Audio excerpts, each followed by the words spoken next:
Today's episode is brought to you by Wasteland.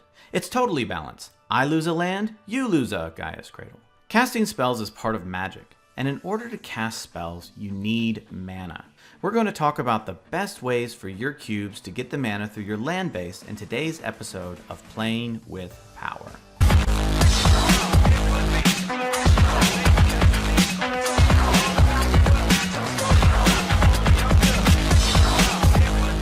Hello and welcome to Playing with Power, where we talk about the most powerful cards in the most powerful formats.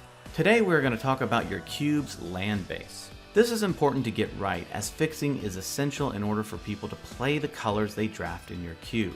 We're going to cover budget and pauper cube options, then we will move into peasant options. We will then go into unpowered and powered options, where we will step our way up through budget to expensive choices. Afterward, we will talk about some additional lands you may want to consider for your cube outside of just regular mana fixing. So a couple of quick tips before we get into each of our options today. First, try your best to fix for all of your color combinations. While you may not have many or any multicolored cards in your cube, you'll want to give people the flexibility to build whatever deck they desire. Next is to start small.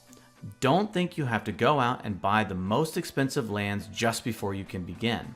Build within your budget and build over time. The next tip is to always test your land base.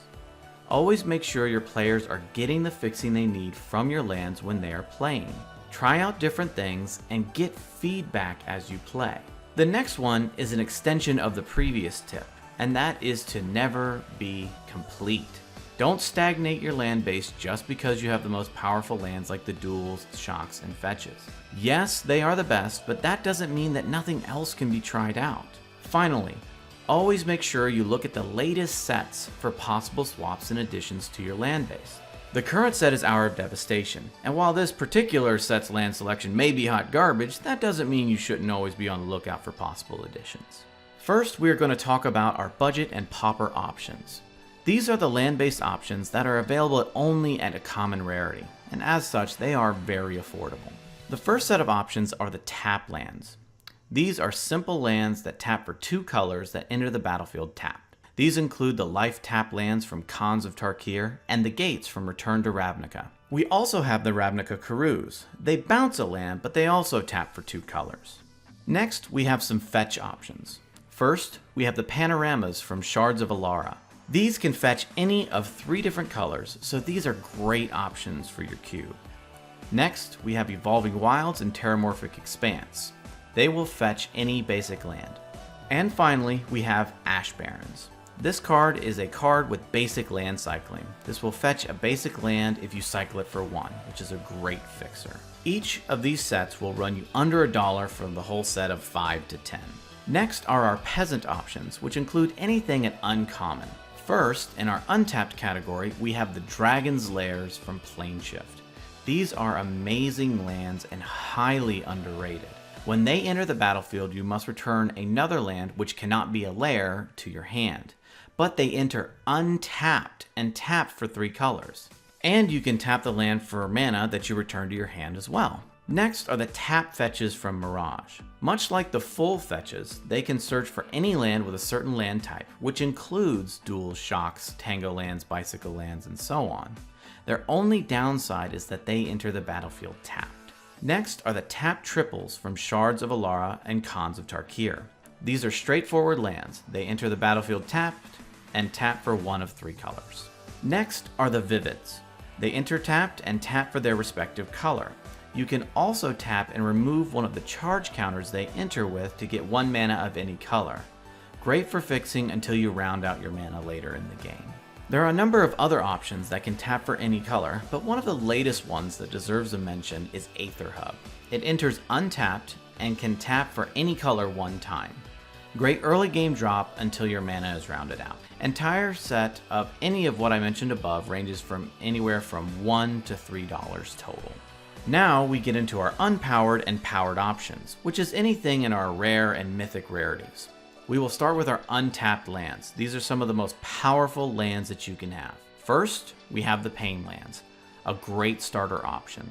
They enter untapped and ping you for 1 if you use their colored mana ability. They will run you around $35 for a set of 10. Next is the checking tap lands, which check to see if you already have a certain land in play. If not, they enter tapped.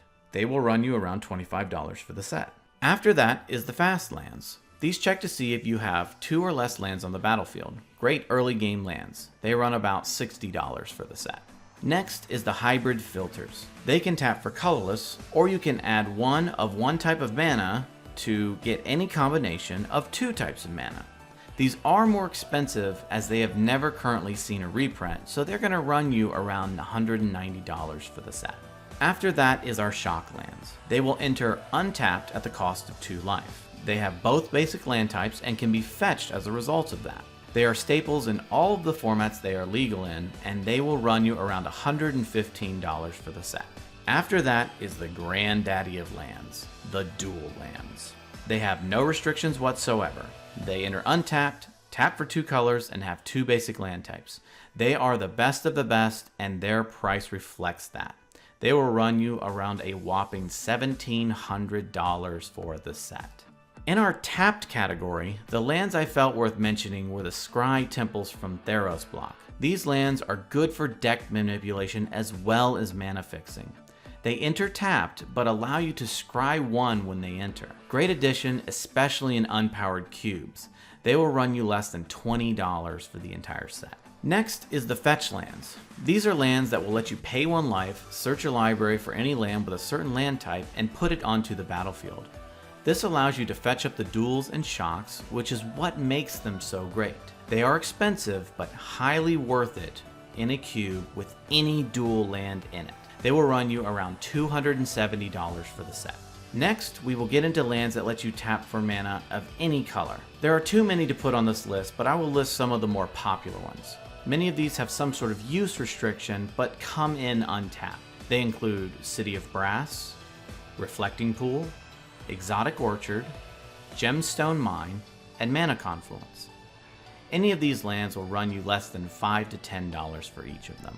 So let's briefly look at some of our example mana bases and how they can evolve over time. When you're first starting your cube, you might want to start with the tap triples, the pain lands, the panoramas, evolving wilds, terramorphic expanse, and ash barrens. Then, later on, you may want to start to upgrade some of these, so you may want to take your tap triples and turn them into fast lands. Eventually, you might want to turn your pain lands into shocks so you can fetch them through different means. After that, you might want to take your fetching panoramas and turn them into real fetch lands. And then finally, taking those fast lands that you had originally upgraded and then turning them into the official dual lands. I wanted to touch quickly on some other useful lands that you would want to consider for your land base. These lands fall more under the utility category more than anything else. Depending on your cube, you will want to include certain other lands to accommodate a certain archetype or theme inside of your cube. First, we have the destruction lands. Depending on your other lands, you'll want to make sure that there are appropriate answers to very powerful lands and land bases inside of your cube. These include lands like Strip Mine, Wasteland, Ghost Quarter, Tectonic Edge, and Dust Bowl. Next, we have the man lands. These are lands that are also, or can become, creatures that attack. The good part about these lands is that they can be an alternate win strategy. They are also very resistant to removal because they are normally always lands until they are activated as such. There are multiple man lands across multiple budgets, so there is something for every cube. Some examples of man lands are the Urza's Legacy man lands, the World Wake and Oath of the Gatewatch lands, Blink and Inkmoth Nexus, Mutavault, Dryad Arbor, Zoetic Cavern, and Mishra's Factory. Next, we have the Numbers Matter lands, or lands that basically count things. Depending on the land and its effect, it can do some very powerful things. Some quick examples are Cabal Coffers, Urborg Tomb of Yawgmoth, Tolarian Academy, Gaia's Cradle, Sarah's Sanctum, and Emeria the Sky Ruin. Next, we have Cycle lands. Depending on your cube, you may or may not want to include cycle lands. Cycle lands usually come into play tapped, so make sure to account for that in your power levels of your cube. They can be great to pitch away late in game for a different card. Some examples include the Urza's Saga cycle lands, the Onslaught cycle lands, and the new Bicycle lands from Amonkhet. There is a certain set of lands that deserve special mention, but don't quite belong in every cube. They are the Artifact lands from Mirrodin. These are great cards in any cube where artifacts matter. Things like Metal Worker or an Artifacts Matter archetype, or even Affinity or Metalcraft. These lands are a great addition to any cube that cares about those. If artifacts aren't a big focus for your cube, I'd go ahead and leave them out. There are way more lands than I can go into for just one video, and you need to research the appropriate lands for your cube thoroughly.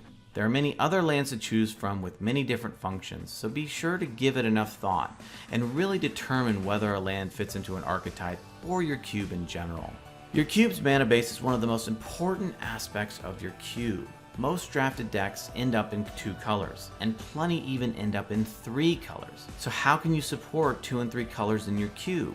Many powered cubes run very expensive lands in order to get the fixing they need for their cube, but the numbers for these can be a very hard pill to swallow. It is important to let your land base grow over time. Don't be daunted by the cost of dual land shops or fetch lands. You can work your way up to these lands as time progresses. If you like this video, go ahead and click that like button. If you want to see more videos like this, please go ahead and subscribe. I'm making new videos all the time. My question of the day to you is, what are your favorite lands for the cube? Were there any I left out? Were there any that you'd recommend to other players that are looking to build their land bases? Let me know in the comments below, and I'll see you next time.